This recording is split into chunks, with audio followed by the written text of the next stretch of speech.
La actualidad, los protagonistas, el análisis y la información en Contacto Directo.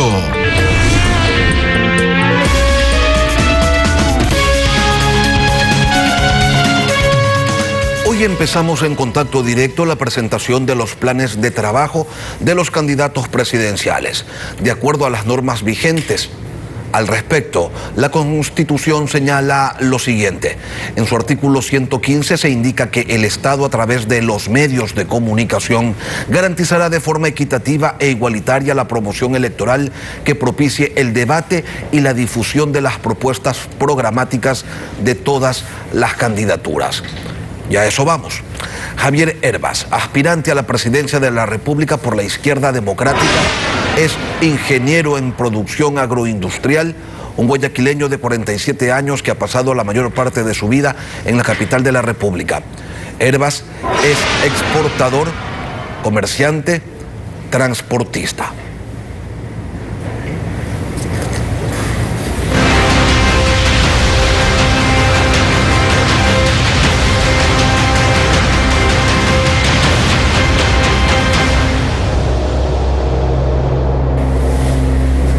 Javier Hervas, buenos días, bienvenido a Contacto Directo. Usted va a tener un minuto para responder a las siguientes preguntas con las que intentaremos que la ciudadanía conozca un poco más de su plan de trabajo. Estimado Lenín, muy buenos días, muchas gracias por esta entrevista, un gusto estar aquí y poderme presentar y desarrollar las respuestas a sus preguntas. Arrancamos entonces.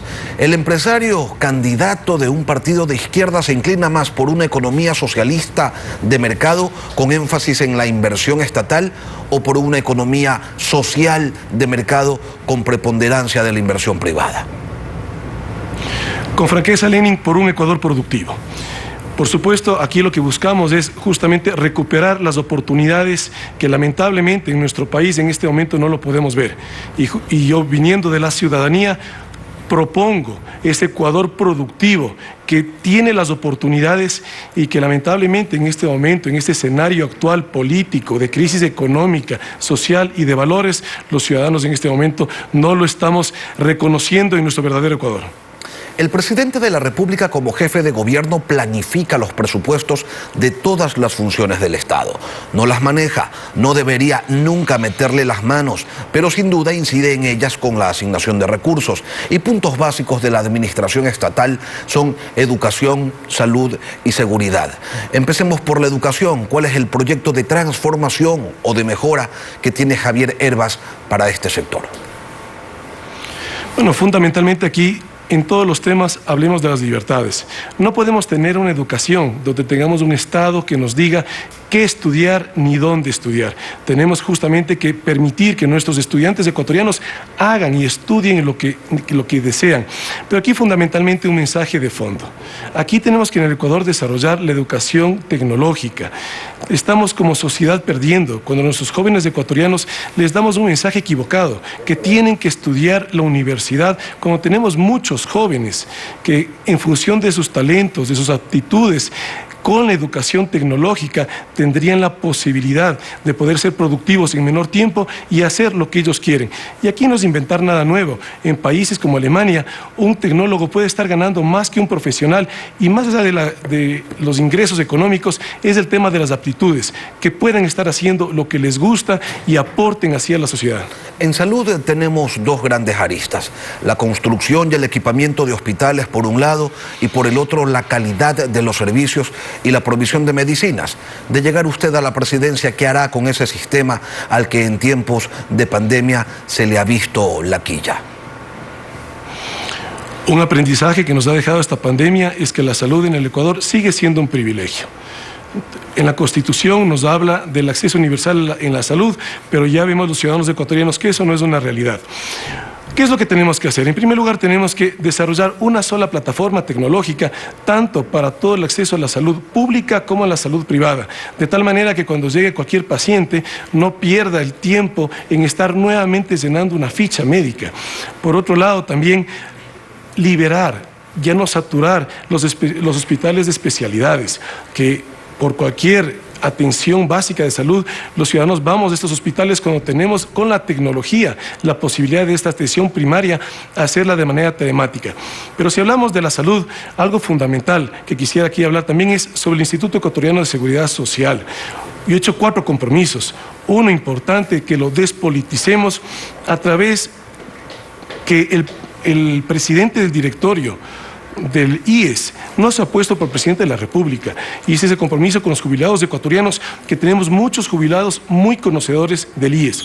El segundo, un estudio internacional que nos permita clarificar cuál es la deuda que tiene el Estado con el Seguro Social ecuatoriano. El tercero, un debido estudio actuarial que nos permita saber cómo están el Seguro Social en términos de sus fondos de pensiones y los actuales aportantes, cómo vamos a tener ese acceso cuando nos jubilemos.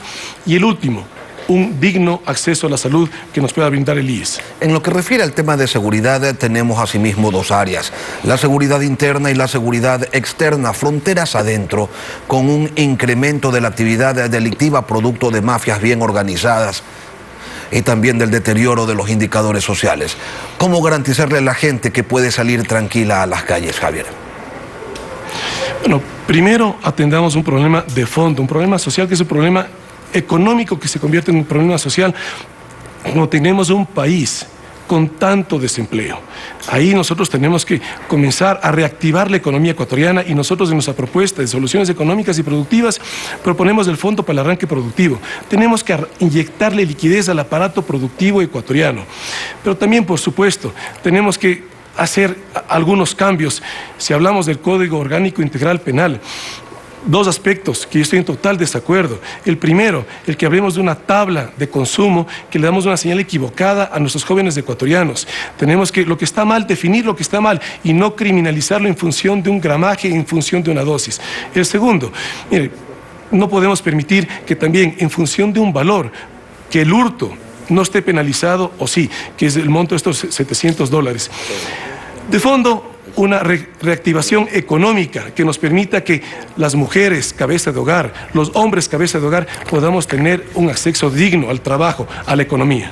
En seguridad externa, ya no existen los enemigos de antes, pero hay una amenaza mayor: el delito transnacional que tiene en el narcotráfico a su principal exponente. Ecuador es un país de tránsito, pero donde cada vez se descubren más pistas clandestinas y se captura más droga, tomando en cuenta que lo que se logra incautar es apenas un porcentaje pequeño de lo que realmente sale. ¿Qué es lo que usted plantea para hacerle frente a este problema? Bueno, la cooperación internacional es esencial para este flagelo tan grave que vivimos en todo el mundo, como es el narcotráfico, y que evidentemente en función de información de inteligencia, información en función de la capacidad de gestión, tenemos que trabajar con países que tienen mucho más tecnología desarrollada en el combate con el narcotráfico. Pero también aquí nuestras Fuerzas Armadas tienen que tener la capacidad logística y de acción para poder tener una cobertura nacional. Y si hablamos también en términos de seguridad en Fuerzas Armadas, mire, la Armada ecuatoriana tenemos que potencializarla. Un grave problema que tenemos en el sector pesquero ecuatoriano es justamente la inseguridad que viven nuestros pescadores, y que lamentablemente la Armada no tiene los recursos en términos de combustible. Tenemos lanchas rápidas que están varadas en Esmeraldas porque no hay combustible. En Muisne, el alcalde tiene que donar lanchas rápidas para que puedan brindar seguridad. Hay que hacer muchísimo, pero sin duda en cooperación con nuestras Fuerzas Armadas y con cooperación internacional. En un eventual gobierno de Javier Hervas, ¿se mantiene la dolarización? ¿Se mantiene el Banco Central con el rol que tiene en estos momentos?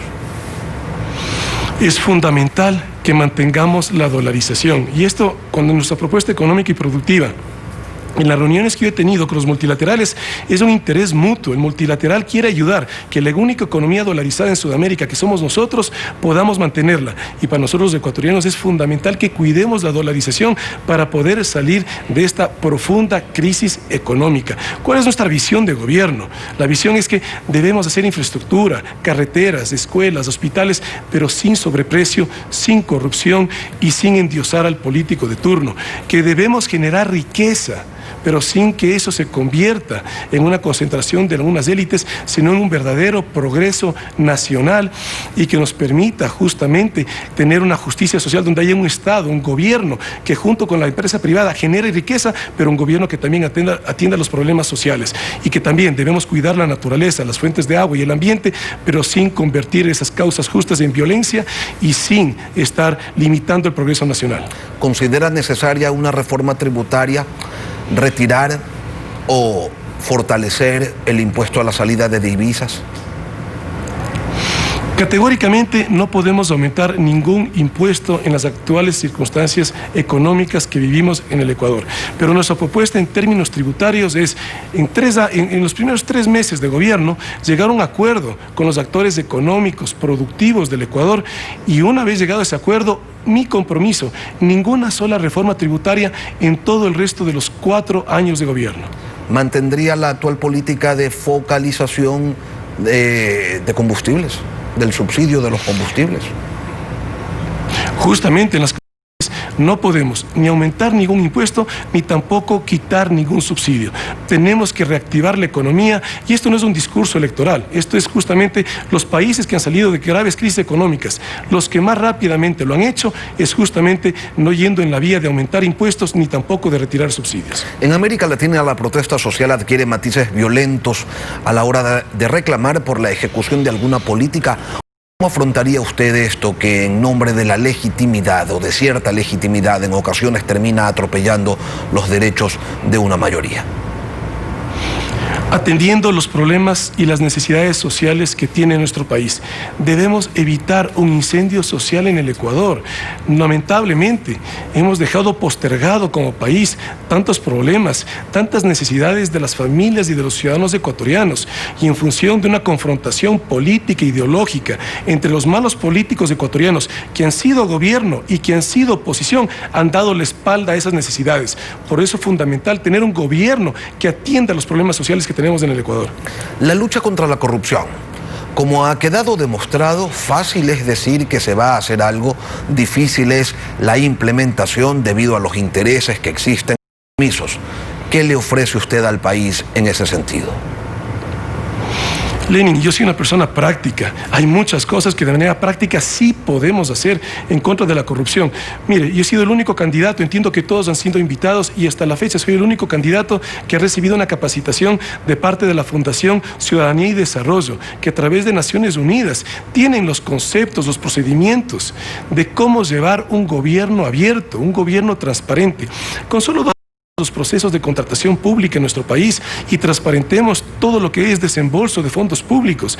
En la medida en la cual tenemos transparencia, pongamos en la página web de la Presidencia de la República, de cualquier ministerio, para que los ciudadanos nos podamos convertir en veedores de la gestión pública. Lamentablemente lo que hace falta es básicamente decisión y liderazgo para poder hacer esto, que la tecnología ya lo permite y que los procedimientos ya están definidos.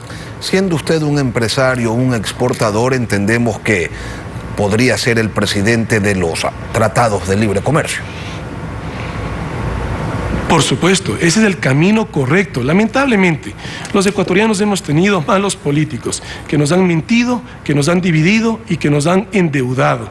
En función de ese mentido, nos han a los ciudadanos de alguna manera generado un miedo en los acuerdos comerciales. El acuerdo comercial no es más que una negociación a través de la cual usted define cuáles son sus sectores sensibles, y esos sectores sensibles le da una temporalidad que usted los protege mientras inyecta tecnología. ¿Qué es lo que hace que cualquier sector de la economía sea competitivo? Básicamente la tecnología. De tal manera que los ciudadanos ecuatorianos tenemos que vencer ese miedo que nos han metido los malos políticos ecuatorianos en decirnos que no hagamos acuerdos comerciales, que desaparecería el campesino, que desaparecería el lechero, cuando en la realidad el Ecuador es un país eminentemente agrícola. Esas son las oportunidades que tenemos. Yo le puedo decir desde la industria que yo he desarrollado, somos el único país en el mundo que puede sembrar y cosechar todas las semanas del año, prácticamente eso es toda la agricultura de la sierra y casi que toda la agricultura de la costa. Tal vez el mango, son muy contadas excepciones de cultivos que son estacionarios en el Ecuador. Con esa oportunidad, con esa diferencia, con con esa ventaja comparativa que tenemos en el país, ¿cómo no abrirnos? Aquí la propuesta de fondo es dejar de ser un modelo de desarrollo económico basado en el extractivismo para convertirnos en un modelo de desarrollo económico basado en la exportación. Y para eso es fundamental que logremos tener acuerdos económicos. Javier, finalmente quisiera invitarlo a enviarle un mensaje a los electores. Bueno, Lenin, muchas gracias por esta entrevista. Mi mensaje es invitar a los ciudadanos ecuatorianos a que juntos construyamos un nuevo Ecuador de posibilidades, un país que sí empodere a los ciudadanos.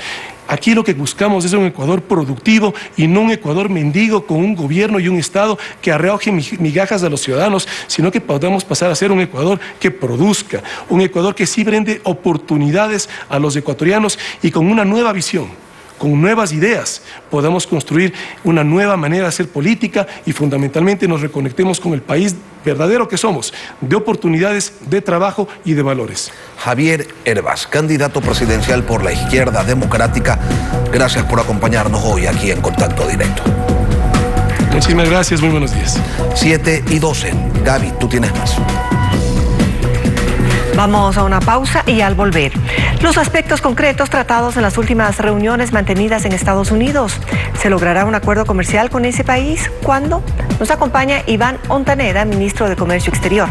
Ya regresamos.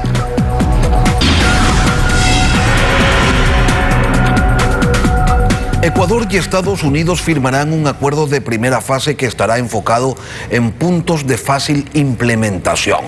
Así lo anunció el gobierno nacional luego de las reuniones que se desarrollaron en días anteriores. Pero en concreto, ¿qué significa tener un acuerdo de primera fase? Se lo preguntamos a Iván Ontaneda, ministro de la Producción, Comercio Exterior, Inversiones y Pesca. Ministro, buenos días, bienvenido a Contacto Directo. Lenin, buenos días, gracias por el espacio. Estamos listos para responder sus inquietudes. ¿Qué es un acuerdo de primera fase? ¿Con qué se come?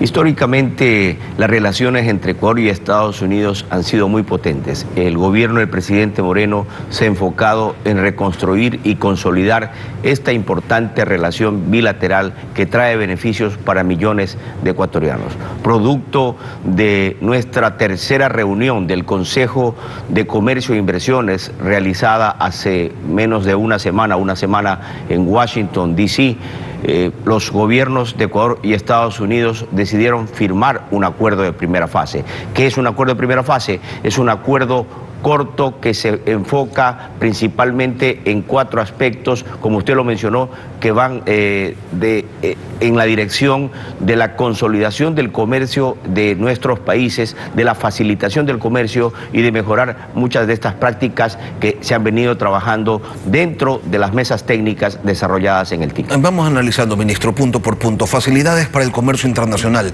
¿en qué consisten?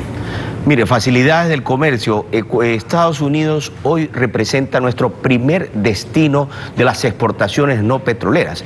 Tenemos que poner ese contexto porque es fundamental. Entonces, hoy tenemos que consolidar ese comercio. Estados Unidos ha representado en enero-agosto del año 2020 más de 2.200 millones de dólares y hemos crecido el 25% de las exportaciones no petroleras. Fundamental para sostener dolarización y para sostener miles de fuentes de empleo. Sí, y observamos que hace pocas semanas Estados Unidos le entregó facilidad para el comercio internacional a las exportaciones de rosas ecuatorianas. ¿Qué facilidad vamos a dar nosotros?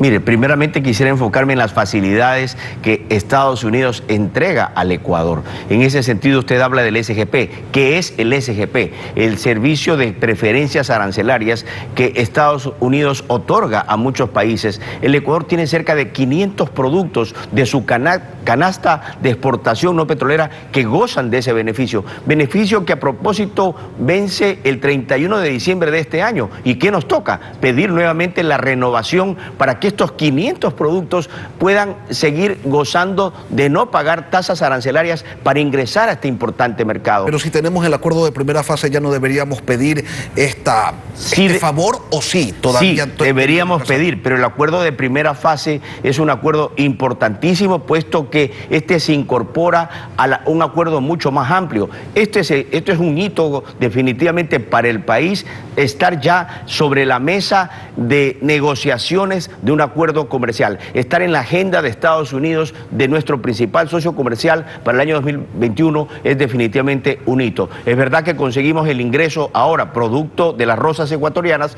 producto de la visita que se hizo con el presidente Moreno en el mes de febrero. Se plantearon algunas cosas, entre esas que se concrete la mesa del TIC, que ya se lo hizo. El ingreso de productos. Ecuador fue el único país calificado por Estados Unidos con las rosas ecuatorianas que desde el 1 de noviembre no pagan aranceles, 7% menos. ¿Pero qué significa eso, Lenin? Significa que este sector, el sector florícola, entre otros, uno de los más golpeados por la pandemia, hoy podrán ingresar a este importante mercado sin pagar aranceles, y eso va a generar más inversiones, que más plantas y que más plantaciones en la Sierra Central se reactivan y que miles de fuentes de empleo se salven. Buenas prácticas de regulación también implica este acuerdo de primera fase. Usted acaba de dar un ejemplo de cómo Estados Unidos retira aranceles a las flores ecuatorianas. ¿Ecuador a qué le va a retirar aranceles? Más aún si ustedes son los reyes del arancel. Para cumplir esto les va a tocar cambiarse el chip, ¿no? A ver, Lenin, quiero ser bastante claro. En este acuerdo llamado de primera fase no abarca ningún tipo de acceso a mercados, es decir, no se tocará ningún producto sensible dentro de la canasta comercial. Esto entrará en otra etapa posterior. Sin embargo, es fundamental resaltar que estar en la mesa de negociaciones, que Estados Unidos vea al Ecuador como un país serio, que vea al Ecuador como un país que viene haciendo sus cosas con coherencia, es fundamental. ¿Para quién? Para miles de ecuatorianos, principalmente las MIPYMES. El Ecuador ha propuesto que dentro de este acuerdo de primera fase se aborden un capítulo especialmente para las MIPYMES. ¿Y por qué la importancia de las MIPYMES? El 82% de las exportaciones que van hacia Estados Unidos al momento pertenecen a las MIPYMES. Es el 22% de la exportación total, textileros, plastiqueros, materiales de construcción. Son muchísimos los sectores que se benefician y están atentos a que se abra esta oportunidad. Entonces, este capítulo que nosotros lo planteamos, incluirlo dentro de los 4, mejora de prácticas regulatorias, mejora de un capítulo dedicado a las MIPYMES principalmente, en donde vamos a fortalecer las herramientas para que más MIPYMES puedan ingresar al mercado norteamericano. Sin embargo, les repito, en esta primera fase no se tocarán ningún sector sensible, no tocaremos aranceles ni ningún capítulo correspondiente a acceso a mercados. El cuarto de esos 4 puntos del acuerdo de primera fase se refiere a la lucha anticorrupción en el intercambio comercial, para que vean nomás la famita que nos manejamos como país. ¿Esto cómo lo van a abordar? Yo se lo enfoco de otra forma. No es que es un reclamo de Estados Unidos, todo lo contrario. Los 4 puntos que se plantean en esta primera fase son puntos que se vienen trabajando y que el Ecuador viene haciendo importantes esfuerzos. La SENAE, la aduana ecuatoriana, conjuntamente con el Ministerio de Comercio Exterior, hemos venido trabajando muy articuladamente para facilitar el comercio. Producto de aquello, se han incrementado las exportaciones. Somos el único país de la región cuyo comercio exterior ha crecido. Las exportaciones no petroleras han crecido y hoy se han convertido definitivamente en el cordón umbilical que están permitiendo sobre el hombro de estos importantes sectores productivos que otros sectores de la economía ecuatoriana se reactiven, se reincorporen, y eso lo estamos viviendo en el día a día. Por lo tanto, hablar de lucha anticorrupción no solamente en las partes políticas, sino también en la parte de facilitación del comercio. El Ecuador ya cuenta con muchas regulaciones que facilitan el comercio, pero que también sancionan y están acorde a las regulaciones que tiene el comercio internacional, como la Organización Mundial del Comercio. Usted ha dicho en reiteradas ocasiones en esta entrevista que los temas sensibles quedan al margen, pero ¿qué pasa con los temas en los que el Ecuador tiene interés? Atún, brócoli, alcachofas. Solo Rosas tuvo solución, y hace poquito, y eso fue además antes incluso de la visita y de las reuniones, como un gesto de buena voluntad por parte del gobierno de Estados Unidos. Estos otros temas que son sensibles para nosotros, ¿cómo se los va a trabajar? Usted acaba de, en su pregunta, plantear la respuesta.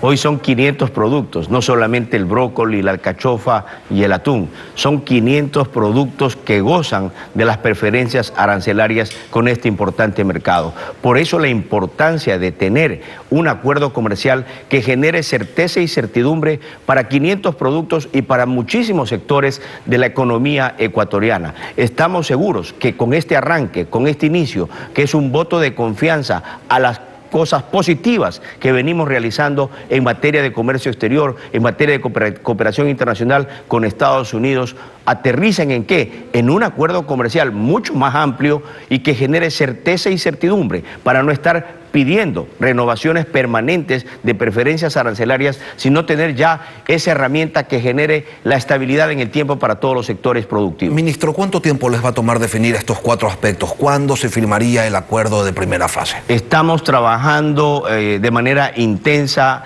estos puntos que van relacionados a lo que hemos mencionado, prácticas regulatorias, mejora del profundamiento del comercio, la profundización del comercio entre los dos países. Nos tomará no más allá de 2 semanas. Esperamos que hasta la segunda quincena de diciembre se firme este acuerdo de primera fase. Vendrán a nuestro país importantes autoridades del gobierno norteamericano y recordar algo. Este acuerdo de primera fase no necesita la aprobación del Congreso norteamericano. Es una facultad que tiene y una potestad del USTR, del Departamento de Comercio y de Estados Unidos, representante de la Casa Blanca, la presidencia de ese país, que otorga al Ecuador. Por lo tanto, es un hito importante, un hito histórico, estar ya, ahora sí, luego de firmar este acuerdo, en la mesa de negociaciones, en el radar, lo que nos pone con una agenda comercial muy prometedora para el año 2021. Y hasta ahí nomás llegan ustedes, ¿no? Como gobierno. Ya el resto, pues, para el que siga. Mire, yo creo que el gobierno del presidente Moreno ha encaminado muchas cosas.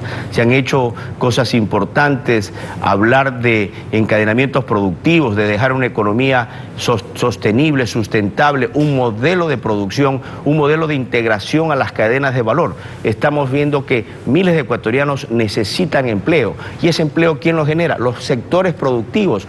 Está en nuestra obligación generar la política pública, las herramientas como son acuerdos comerciales para que se puedan integrar estos sectores productivos y generar miles de oportunidades y fuentes de empleo. El Ecuador necesita producir, el Ecuador necesita vender, pero para eso necesitamos que estos acuerdos comerciales generen esas oportunidades. Iván Ontaneda, ministro de Comercio Exterior, gracias por estar esta mañana aquí en Contacto Directo. Gracias, Lenin, siempre a las órdenes. Buen día. Buen día.